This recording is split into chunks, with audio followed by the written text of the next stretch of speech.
b'intwari kandi nimujegajege, kuko tugiye guhamya ukuri twasomye w'iki gitabo cyiza kigiye kurekwa. Ubu hafashwe ingamba kandi zirakarishye, Bibiliya igakurwa mu isi ya rurema. Twe tuzahora duhamya ibyo twayisomyemo, n'urutindo rutinze iteme sinzarohama. Bibiliya gitabo cyabize make, n'abataganye isomero babera inkomezi. Abo bakaminuza bagaca bugufi, iyo bemeye kubabera umuyobozi. Inzira zawe rwose ziragororotse, umugenzi naho yaba umuswa ntiyayoba.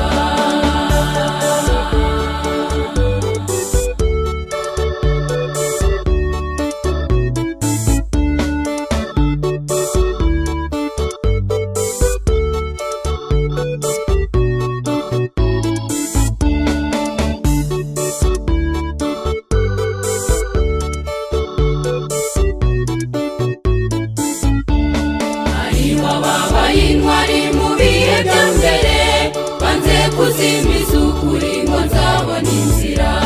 Bakomeje kuba intwari barashikama, bahangana na Roma yatwitse inyandiko.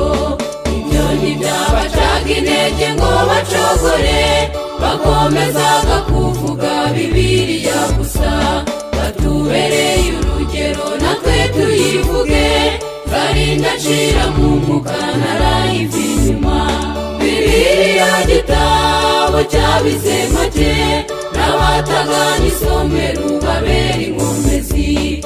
Abo bakaminuza bagaca bugufi, iyo bemeye kubabera umuyobozi. Inzira zawe rwose ziragororotse, umugenzi naho yaba umuswa ntiyayoba.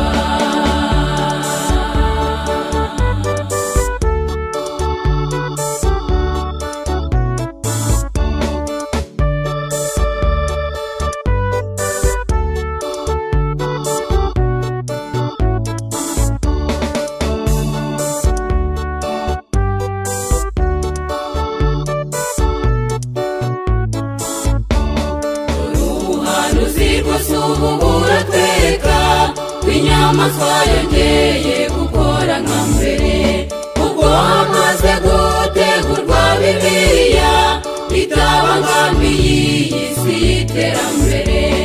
Igitabo cy'itangiriro kivuga irema n'ubuhanuzi bwa Daniyeli ubu byaretswe.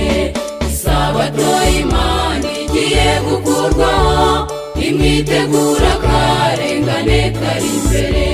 Duhere iwacu imimuri tuyamamaze, Ngarama na Bibare, Mukama na Rukomo, Nyagatare, Nyakigando nimukazimize. Bibiliya Kibumbi babera umuyobozi. Aho iva Magana ugana i Kigali, Kayonza na Kirehe, Gisenyi, Bugesera. Bibiliya yera tuyamamaze, Butare cyangwa Matimba na Rwimiyaga. Mu burasirazuba n'amajyepfo, mu majyaruguru n'iburengerazuba. Aho mu Rwanda hose tuhazenguruke, tuvuge ngo Bibiliya ushyirwe hejuru.